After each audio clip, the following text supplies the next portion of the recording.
Shabbat Shalom.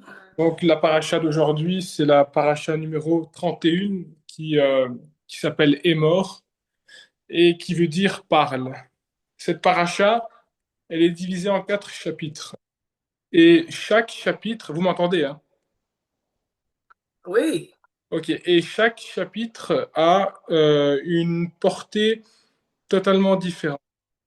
Expliquer pourquoi. À partir du moment où on considère que ces 4 chapitres, un chapitre est pour une partie de la population est divisée et fragmentée, c'est parce qu'elle a une portée significative. Je vais vous expliquer. Dans cette paracha, on dit que le nom de la paracha, c'est Parle. En fait, au début de chaque chapitre, c'est Adonai qui va dire à Moshe, Parle. Mais à qui exactement? Alors, quand on prend la Bible, celle-ci, quand on prend la Bible et que on regarde le premier chapitre de la paracha, qui est le chapitre 21, c'est Adonai dit à Moshe, parle aux Kohanim. Ça veut dire que ce chapitre-là est réservé aux Kohanim.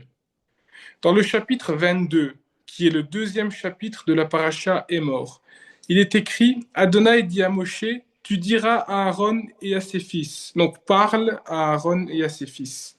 Ça veut dire que le chapitre 22, qui est le deuxième du livre de la paracha est mort, s'adresse cette fois-ci à Aaron et à ses fils. La- le chapitre 23, qui est du coup le troisième, il est écrit, Adonai dit à Moshe, tu diras au peuple d'Israël. Donc cette fois-ci, parle au peuple d'Israël. Et dans le dernier chapitre, il est écrit ceci, donc dans le chapitre 24, qui est le quatrième et dernier chapitre de la paracha est mort, Adonai dit à Moshe, ordonne au peuple d'Israël. Donc là, on a un autre mot. On remplace le parle par ordonne. Ça veut dire que chronologiquement, le premier chapitre de Émor, c'est parle au Kohanim. C'est réservé au Kohanim. Le deuxième chapitre, c'est parle à Aaron et ses fils. Le troisième, c'est pour le peuple. Et le quatrième, c'est ordonne au peuple d'Israël. Donc c'est tout le monde. Et c'est pas simplement parle, mais c'est ordonne. Donc on voit que c'est fragmenté, c'est segmenté. Ça veut dire que le Seigneur, dans cette paracha, veut que chacun écoute. Il a un mot à dire à chacun finalement, que ce soit au Kohanim, que ce soit au peuple, à Aaron, qui est le grand Kohen et ses fils, ainsi qu'à l'ensemble du peuple. Mais exactement de quoi on parle? Ben, on va regarder chronologiquement un petit peu. Si on commence avec le verset 21, donc dans la paracha 31, donc le premier chapitre de la paracha, on parle, lorsque Adonai dit à Moshe, d'ailleurs Moshe est toujours un instrument important dans les parachas, le Seigneur instrumentalise Moshe à des fins d'éducation et ainsi à des fins de pouvoir faire en sorte que le peuple puisse être familiarisé avec une personne qui les a fait sortir d'Égypte. Moshe a une sorte de... C'est un personnage central. Pourquoi est-ce que Adonai dit avant tout à Moshe? Parce que le peuple, Adonai sait que le peuple tient à Moshe. C'est le peuple qui a fait sortir de l'Égypte. C'est Moshe qui a fait sortir le peuple d'Égypte. Donc le peuple a une sorte de vision assez importante vis-à-vis de Moshe. Et c'est souvent Adonai qui dit à Moshe. Et lorsqu'il dit tu parles aux Kohanim, qui sont les prêtres qui auront une fonction sacerdotale, c'est concernant les impuretés. Ça veut dire qu'ils auront des lois, des ordonnances à se respecter concernant l'impureté face à la mort. Ils ne pourront pas toucher un cadavre, par exemple, parce qu'ils seront impurs. Impureté avec le mariage, c'est-à-dire que s'ils se marient, par exemple, avec une prostituée, ils sont dans l'impureté. On explique aussi la barbe et les vêtements. D'accord? Il y a une manière de les porter, ils ne peuvent pas être déchirés. Et aucun individu ne doit être malade pour enseigner. Parce qu'un coanime qui est malade pour enseigner, c'est de l'impureté. Et en fait, on demande aux coanimes de se rapprocher de la perfection sans être parfaits. Parce qu'ils ne sont pas parfaits. Et dans le premier segment de la paracha, pourquoi est-ce que l'Éternel dit par le Kohanim et qu'il s'adresse avant tout aux Kohanim? C'est parce qu'ils ont une fonction importante. Ils ont la fonction de l'enseignement. Ils ont la fonction de la bonne conduite spirituelle. c'est aussi eux qui instrumentalisent les enfants, qui les enseignent. Donc, ils ont eu un pouvoir spirituel. On parle souvent que certains ont des pouvoirs politiques, religieux, spirituels, militaires dans la vie de tous les jours, dans la vie civile. Ici, c'est un autre contexte, parce que le pouvoir spirituel, c'est la Torah, c'est-à-dire l'enseignement de la Torah par les voies orales, parce qu'à cette époque, tout se faisait par les voies orales, d'accord? Il n'y avait pas vraiment encore les seules lois qui étaient écrites, c'était les tables des 10 commandements, et ils avaient cette fonction-là importante. Déjà, il y a une chose qu'il faut quand même c'est assez moi, c'est quelque chose qui m'interpelle, c'est que on nous montre quand même qu'ils peuvent faire preuve d'impureté. Et quand on regarde, on dit souvent que le grand Cohen est un peu l'image du Mashiach. Pourtant, le Mashiach, lui, il n'est pas impur face à la mort, parce qu'il a vaincu la mort. Il est celui qui, justement, a la victoire sur la mort. Et il n'est pas impur de cela. Donc, il y a quand même une vision assez différente, c'est que on sait qu'ils doivent se rapprocher de la perfection, mais ils ne peuvent pas être parfaits. Le Seigneur le sait très bien, ils ne peuvent pas être parfaits. Donc, dans ce premier segment, parce que j'ai segmenté la paracha en 4 chapitres, on peut voir que finalement, il y a différentes instructions qui sont données aux Kohanim sur la manière de s'habiller, la manière aussi de se comporter avec les individus, elle est, euh, elle est vraiment adressée au Kohanim. La deuxième section, c'est le chapitre 22. C'est le deuxième chapitre uniquement de la paracha. Quand je dis premier chapitre, je parle de la paracha. Mais sinon, c'est le 22e chapitre du livre de Vaïkra. Et dans cette partie, cette fois-ci, c'est Adonai qui dit à Moshe, tu diras à Aaron et ses fils. C'est-à-dire que là, ce message-là est adressé, donc tout ce chapitre est adressé à Aaron et ses fils. Ils ont une fonction importante. Aaron, il a la fonction du grand Kohen Gadol. C'est d'ailleurs le seul qui rentre dans le lieu très saint. C'est le seul qui est habilité à rentrer dans ce lieu très saint. Et c'est même lui qui a cette responsabilité de représenter les Kohanim, mais aussi le peuple. Donc c'est un représentant légal. Il a été choisi par Dieu, il a été oint par Dieu pour une fonction légale de représentant du peuple. C'est-à-dire qu'il est le garant de l'identité de ce peuple. Et pas seulement à travers l'enseignement, mais à travers la conduite du peuple. Le langage, tout ça, c'est important à comprendre.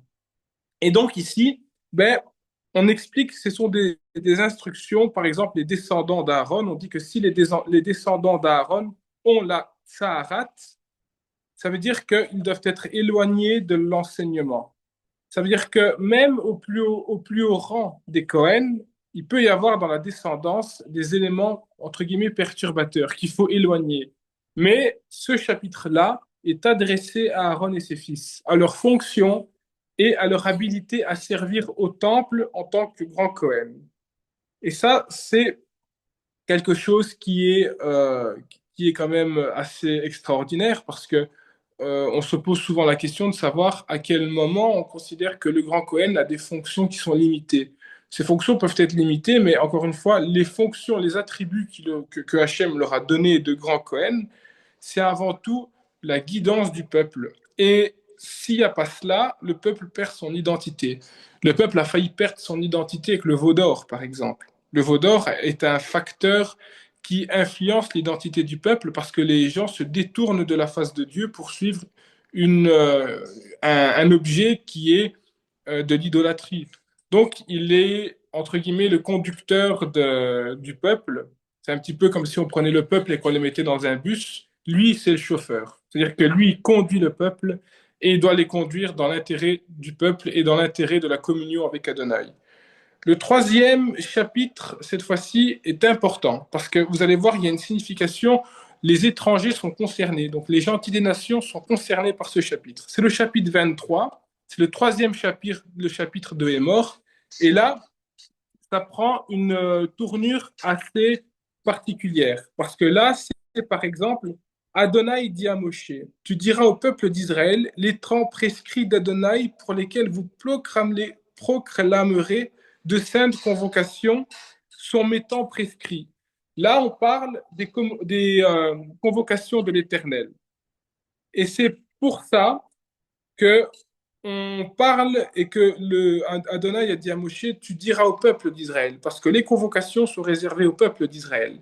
Si ça aurait été uniquement pour les Kohanim, il aurait dit, tu parleras aux Kohanim, ou tu parleras à Aaron et ses fils. Mais là, il a dit, tu parleras au peuple d'Israël, parce que les convocations sont réservées au peuple d'Israël, mais pas seulement au peuple d'Israël, parce que il y a une chose qu'il faut comprendre, c'est que dans la paracha est mort, on mentionne 3 fois le mot étranger. La première fois qu'on mentionne la parole étranger, c'est dans le chapitre 23, verset 22, où il est écrit ceci, toujours dans le chapitre où on parle des convocations, donc du Shabbat, de Pessah, où on parle de Shoftar, donc du Shofar, donc qui est la fête des trompettes, où on parle aussi de Sukkot, de Yom Kippour, on parle de toutes ces fêtes-là dans cette portion de la paracha. Et on parle des étrangers. Et on dit ceci, lorsque vous moissonnerez les cultures mûres produites dans votre pays, vous les moissonnerez pas jusqu'au coin de votre champ, et vous ne ramasserez pas les épis de grains laissés par les moissonneurs. Vous laisserez pour le pauvre et l'étranger, je suis Adonai votre Dieu. C'est-à-dire qu'il faut en laisser pour l'étranger. Mais quoi exactement? Il y a deux thèses, on va dire. Il y a la thèse spirituelle et matérielle. Matérielle parce que c'est de la nourriture, donc l'étranger a le droit de manger. Mais spirituelle parce que cette nourriture est un enseignement. Et elle tombe pile dans le chapitre 23 où on parle justement des convocations.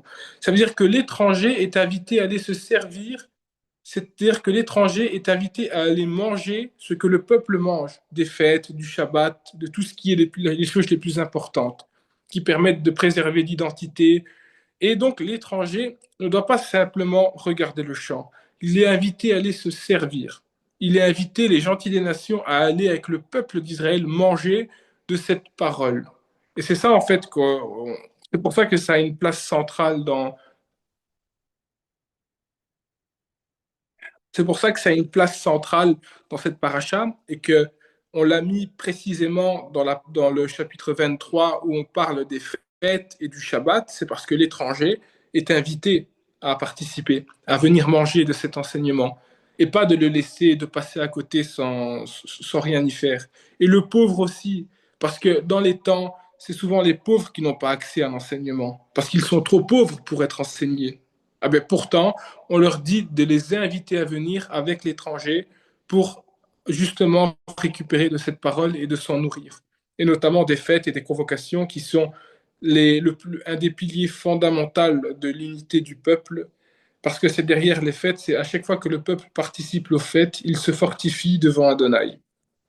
Donc ça, c'est une chose importante. C'est pour ça qu'ils ont mis étranger le premier mot étranger, ils l'ont mis précisément dans cette portion de la paracha, parce que l'étranger est invité à aller s'asseoir à table du peuple pour manger de la parole. Donc, ça, c'est une chose importante. Et donc, de ces fêtes, comme je l'ai dit, on parle de la première fête. Du premier rendez-vous, c'est vous travaillerez 6 jours, mais le 7e jour sera un Shabbat de repos complet, une sainte convocation. Vous ne ferez aucun ouvrage, ce sera un Shabbat en l'honneur d'Adonai, même dans vos maisons. Donc déjà, la première convocation, c'est ici le Shabbat. Après, on parle de Pessah. On parle du premier mois, le 14e jour du mois entre le coucher du soleil et l'obscurité. Total sera Pessah. Donc finalement, ici, on va énumérer toutes les fêtes et toutes les saintes convocations où le peuple, les pauvres qui n'ont pas assez d'argent pour se payer un enseignement et l'étranger sont invités à venir manger de ce qui a été récolté, mais aussi écouter parce que se nourrir physiquement et spirituellement, c'est deux choses différentes. Et on sait que le pain de la vie, c'est Yeshua Mashiach et on a besoin de consommer de ce pain pour être instruit. Et ici, le peuple, l'étranger et le pauvre, pour être instruits, ils sont invités à s'asseoir à la même table pour partager le même repas, c'est la Torah. Il n'y a pas un membre que ce soit du peuple ou de l'étranger ou même du pauvre qui aura une part différente. Parce que la Torah ne peut pas être différente. Elle ne diffère pas selon les pays, selon les cultures. Elle reste la même pour tout le monde. D'ailleurs, les Juifs en diaspora sont invités à continuer à pratiquer les fêtes, à continuer à participer à l'enseignement, parce que l'enseignement, les fêtes et le Shabbat ont permis de préserver la langue hébreu. L'hébreu n'a jamais été parlé dans les langues étrangères. L'hébreu, pour l'instant, il est parlé en Israël depuis 48. Depuis qu'il y a eu l'instauration de l'État d'Israël en 1948, l'hébreu est la langue officielle. Mais avant, l'hébreu n'avait pas de langue officielle dans les pays. Ceux qui étaient en diaspora, le seul moyen qu'ils avaient de préserver la langue hébraïque, c'était de participer aux fêtes et de faire des enseignements thoraïques dans la langue de la Torah, c'est-à-dire l'hébreu. Et c'est comme ça que l'hébreu n'a pas évolué, n'a pas changé, que la langue est restée comme elle est, parce qu'il y a eu cet enseignement qui s'est préservé. L'identité n'a pas été effacée. L'identité est restée et la langue est restée aussi. Tandis qu'en diaspora, c'est compliqué de maintenir une langue. On est dans un pays étranger. On est là pour enseigner la Torah, pour diffuser la Torah, c'est la mission principale. Mais la langue du pays, par exemple, que vous alliez en Italie, en Équateur et tout ça, ce ne sera pas l'hébreu. Il fallait bien évidemment qu'il y ait l'hébreu. Parce qu'aujourd'hui, en Israël, c'est le seul pays qui a comme langue nationale l'hébreu. Mais auparavant, c'était le père de famille qui enseignait l'hébreu à travers l'enseignement thoraïque. Et c'est comme ça que ça s'est préservé. Donc, ils sont pas invités ils sont invités à garder leur identité. On mentionne aussi dans le chapitre 24, verset 16, donc on mentionne aussi ceci par rapport à l'étranger, et celui qui blasphémera le nom d'Adonai sera mis à mort. Donc en fait, on voit que les étrangers ne doivent pas se moquer d'Adonai non plus. Et ça nous a adressé aux gentils des nations qui pensent que en modifiant le nom, par exemple, en traduisant le nom de Yeshua ou d'Adonai dans une langue inconnue, ça peut être vu peut-être même, ça je peux me tromper, c'est une suggestion, ça c'est ma pensée, comme du blasphème. Parce que Yeshua vient si on traduit Yeshua, ça veut dire Jésus qui vient de Yeshua, qui veut dire que son nom soit effacé. Donc involontairement, ils peuvent pécher, ils blasphèment, mais ils sont pardonnés parce qu'ils ne savent pas ce qu'ils font. Et donc ça, c'est l'élément le plus important. Et c'est pour ça qu'il ne faut pas blasphémer le nom d'Israël, et qu'il faut le nom d'Adonai, et qu'il faut le prononcer avec respect et connaissance.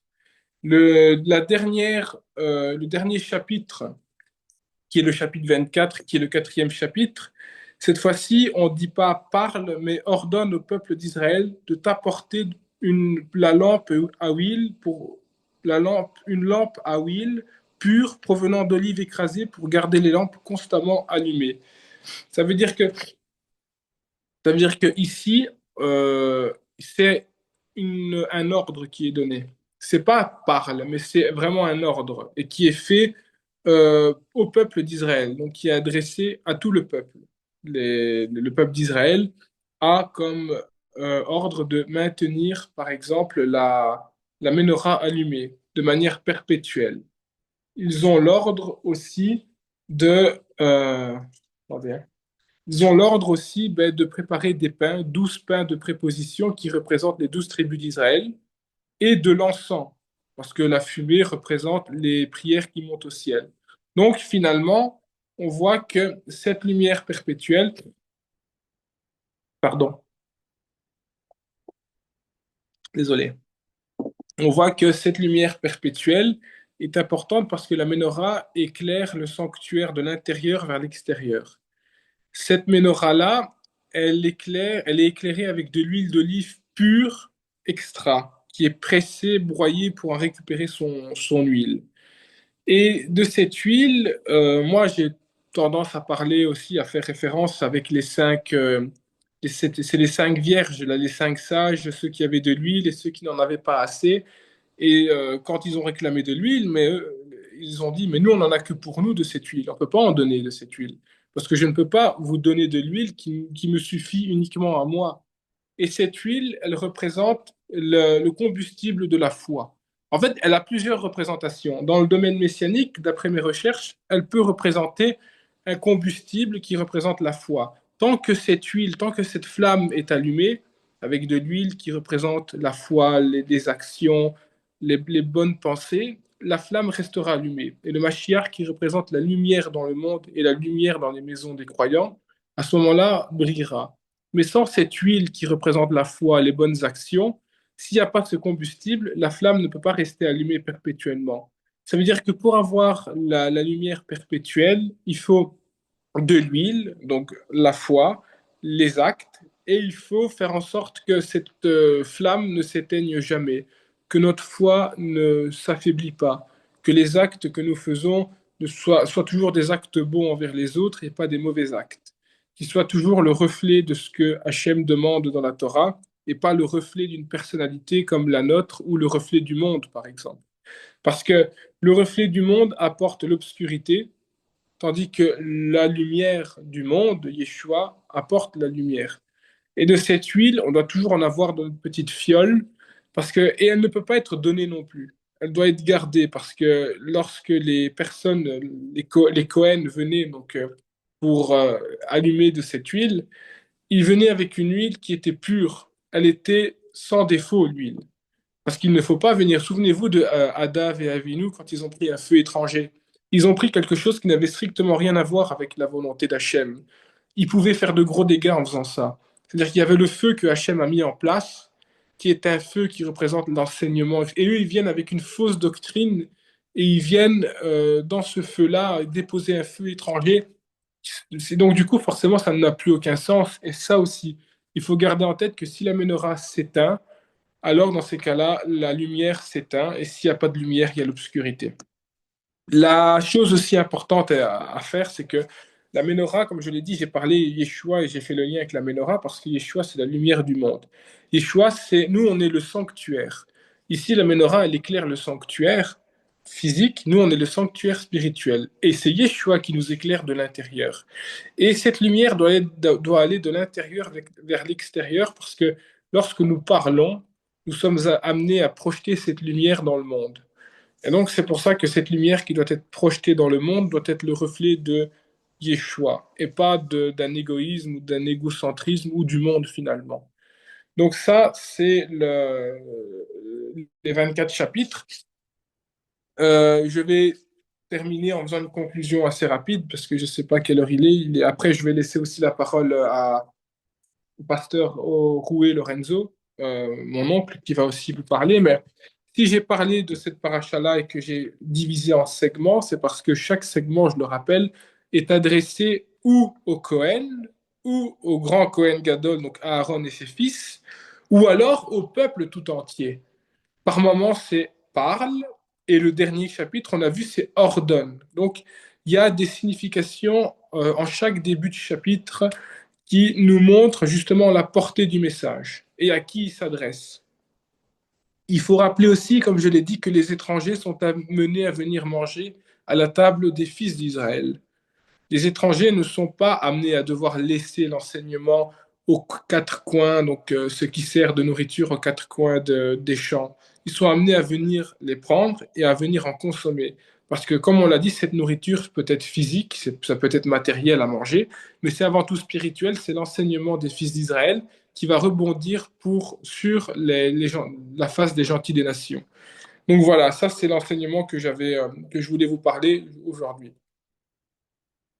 Wow, merci Giovanni. Merci, Giovanni. C'est un très bon enseignement. Merci de nous avoir partagé tout ça. Amen, merci. Oui, tu sais, j'ai pensé à Job moi-même. C'est-à-dire Job qu'il avait perdu ses enfants et qui après, il a donné encore d'autres enfants encore meilleurs. Et ça, c'est ce que je réalise aujourd'hui. C'est vrai, une tempête est arrivée dans ma vie. J'ai perdu des enfants, mais il m'a donné d'autres qui sont vraiment bien. Et c'est avec ces enfants-là on peut faire cette mishpara et qu'on peut vraiment continuer et à traverser vraiment notre témoignage dans le monde entier. Merci Giovanni. Tu dis dans la paracha, le mot émor signifie parle. Mais on pourrait dire aussi dis. Mais là, Mhm. dis émor vea Martha. Dis et tu diras. C'est-à-dire, on peut aussi le dire dans ce synonyme. C'est-à-dire, cette répétition montre que la révélation doit être transmise. C'est-à-dire, on doit transmettre ce qu'on reçoit comme enseignement par nos conducteurs. C'est la foi biblique ne pourra jamais être privée. Elle se transmet de génération en génération. Toujours. Le message messianique suit toujours exactement ce principe, c'est-à-dire de recevoir, de le vivre et aussi de le transmettre. Alors, dans ce que tu as dit, tu as parlé des Kohanim, hein, les Kohanim et la sainteté. Tu nous as parlé aussi de ça, et c'est très bien, parce que ça conforme aussi à cette paracha. Qu'est-ce qu'ils devaient faire les Kohanim? Ils devaient vivre dans une pureté particulière, car ils recevaient toujours devant Hachem le, la parole. C'est-à-dire, les Kohanim, ils ne pouvaient pas se rendre impurs facilement, car il représentait le peuple devant Dieu et il devait toujours se présenter pur, pur comme la Torah veut que nous soyons purs comme lui il est pur. D'ailleurs, ce message, dans une perspective messianique, annonce une vérité aussi profonde, c'est-à-dire que le croyant est appelé à devenir un sacerdoce saint. C'est ça qu'il nous dit. Et si on fait cette liaison entre la Torah et la Nouvelle Alliance, on voit aussi que l'apôtre Pierre, il dit dans ce passage, vous êtes une nation sainte. Vous êtes aussi un sacerdoce royal. C'est-à-dire, cela ne signifie pas que tous deviennent des Kohanim au sens lévitique, mais que tous sont appelés à vivre dans une vie de consécration. C'est-à-dire, nous sommes dans la marche de la consécration. Souvent, je dis que la consécration exige une purification totale de l'esprit, de l'âme et du corps. Et la proximité avec Dieu, c'est-à-dire dans ce que nous avons reçu comme message de Giovanni, si j'ai bien compris, Hachem nous demande une, une séparation, c'est être séparé du monde, être discipliné et avoir une discipline et aussi une sainteté à nous dans notre vie. Tu as fait l'exemple aussi des 10 vierges avec l'huile, afin que l'huile soit suffisante pour nous. Et il faut avoir de cette huile toujours. Et d'ailleurs, quand le Messie il est venu il n'est venu pas pour supprimer, parce que le Messie ne supprime pas la sainteté, il élève la sainteté. C'est-à-dire le Kohen Gadol est Yeshua le Messie. Et lui, il est le grand prêtre. Le Kohen Gadol, le grand prêtre Yeshua, avait une sainteté encore plus élevée que tout le monde. Il portait sur lui la responsabilité du peuple, comme nous devons aussi porter la responsabilité de notre peuple que Dieu nous donne à conduire dans le service de Dieu. Hein? Et, et dans, c'est-à-dire, le grand prêtre, quand il rentrait dans le lieu très saint, il devait être très, très, très pur. Il devait se mettre en ordre, il devait se purifier. Et un jour, si nous devons un jour rentrer dans ce lieu, il faut être, vraiment circoncis de cœur et si c'est possible aussi de chair, parce que la Bible nous enseigne comme ça, car nul incirconcis du cœur et de chair entrera dans son temple, comme c'est écrit dans la Torah, comme c'est écrit aussi dans Ézéchiel, chapitre 44, verset 9. C'est-à-dire, euh, dans le livre des Hébreux, on peut aussi développer que Yeshua n'est pas seulement le Cohen selon Lévi, mais selon l'ordre de Melchisédek, un sacerdoce supérieur. Il entre non dans un sanctuaire terrestre, mais dans la réalité céleste. Vous voyez la différence? Le Cohen Gadol terrestre répétait son service chaque année. Ça, c'est celui qui est terrestre. Chaque année, il répétait, il répétait. Mais le Messie, lui, il accomplit une œuvre parfaite. ce n'est pas l'abolition de la Torah comme beaucoup y pensent, au contraire, mais son accomplissement prophétique. C'est-à-dire, il est venu accomplir la loi, les prophètes, il est tout venu accomplir. Et et ce que la Roi HaKodesh va faire dans notre vie, il va aussi accomplir la volonté de notre Père parce que ceux qui sont vraiment réellement remplis du Saint-Esprit, ils se concentrent toujours sur Yeshua, ils le glorifient et ils l'exaltent. Que c'est bon. Alors, merci Giovanni, tu as donné le message, j'aurais pu aussi le donner, c'était très bien, mais tu nous as aujourd'hui vraiment régalé de tous ces quatre dimensions comme tu l'as présenté. Et c'est-à-dire que comment Dieu parle à chacun de nous et après comment Dieu ordonne au peuple. C'est Amen et Amen. Que Hachem te bénisse et, et à très bientôt. Shalom à tout le monde. Et s'il y a quelqu'un qui veut donner encore une autre suggestion, je suis ravi d'écouter.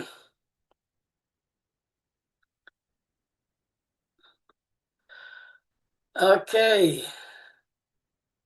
Johanan, tu veux dire quelques mots? Bah, il n'y a rien à ajouter, hein. Vous avez tout dit, je pense, tous les deux, hein. C'était magnifique, hein. Vraiment, j'encourage vraiment Giovanni à continuer, en tout cas.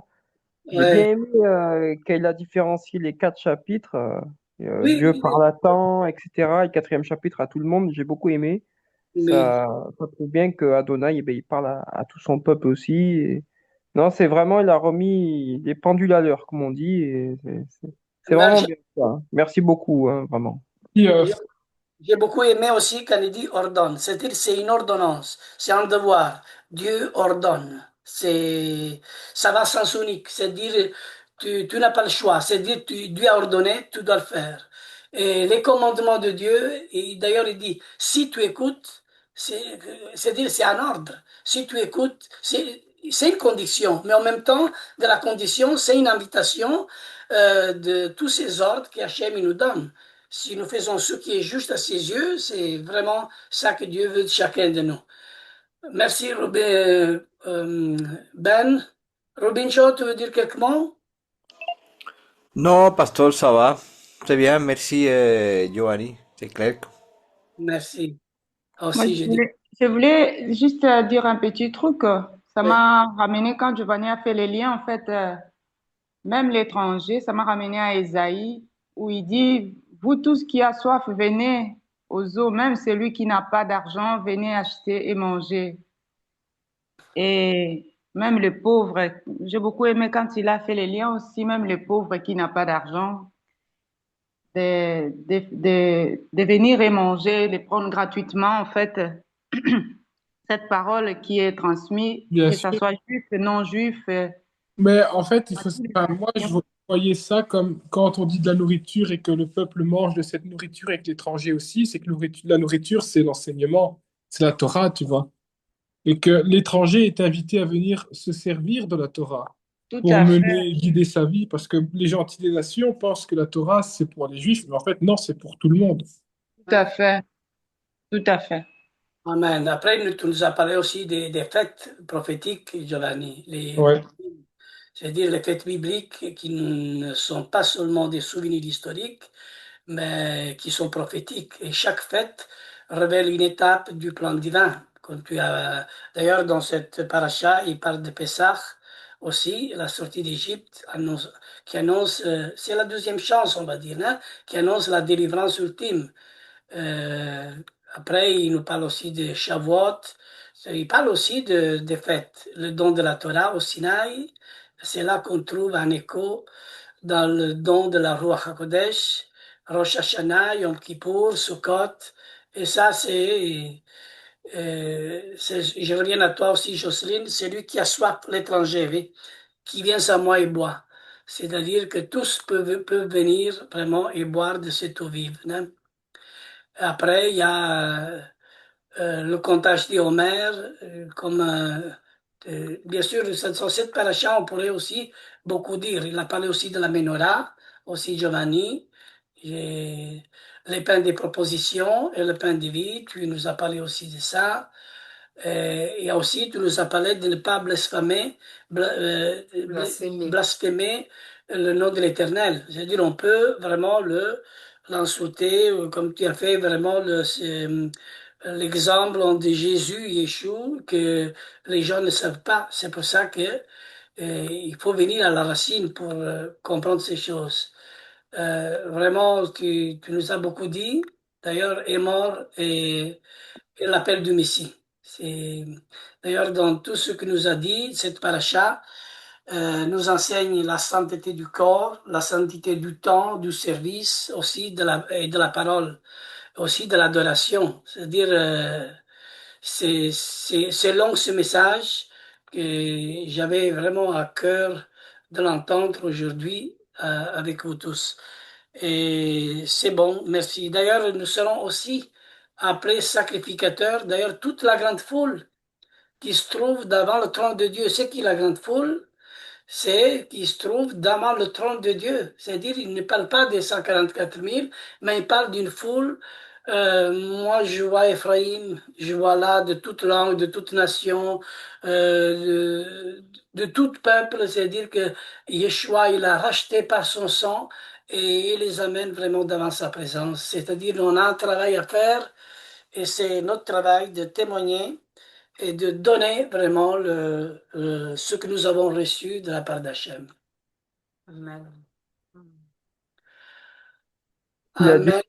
j'ai bien aimé aussi qu'il disait, Giovanni, que les Cohen, en fait, les sacrificateurs, ils sont pas parfaits, tu vois, mais ils vont vers la perfection. Ça, c'est important aussi parce qu'on aurait tendance à croire qu'il faut être parfait pour faire ci, ça, mais on pourra pas, en fait, c'est pas possible, quoi. Donc, ils vont vers la perfection. On court à la sainteté, mais on n'est pas parfait. Et ça, c'est intéressant aussi. C'est très important ce qu'il a dit et merci encore, quoi.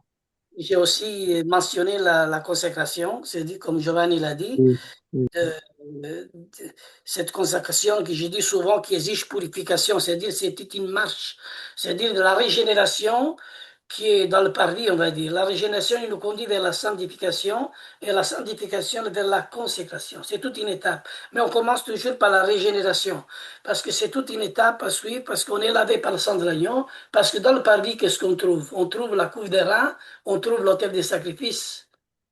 Mais dans le lieu saint, on trouve les 12 pains de préposition et on trouve aussi les chandeliers à cette branche. Vous voyez, ça fait partie de cette paracha. Mais après, si on va plus loin, là, on va dans le lieu très saint et là, il faut naître d'eau et d'esprit. Pas seulement naître de nouveau. C'est-à-dire, jusqu'à là, on peut voir le royaume de Dieu parce que dans ce lieu saint, tu vois le royaume de Dieu. Tu le vois de loin, mais tu n'y es pas encore dedans. Mais si quelqu'un arrive à naître d'eau et d'esprit, il peut rentrer dans le temple de Dieu. C'est-à-dire que tout le monde n'y entre pas, mais il y a beaucoup qui peuvent le voir. C'est le lieu de, comment dire, de la sainteté. Mais il y a aussi le paradis qui est donné aussi à toutes les nations pour ceux qui ont cru dans le Messie et au sacrifice de Yeshua, parce que c'est aussi le dernier jour dans lequel le salut est donné à tous ceux qui croient en lui. Il faut être un peu, comment dire, en général, voir un peu la puissance de l'Esprit de Dieu, comment il agit dans son salut pour le monde entier.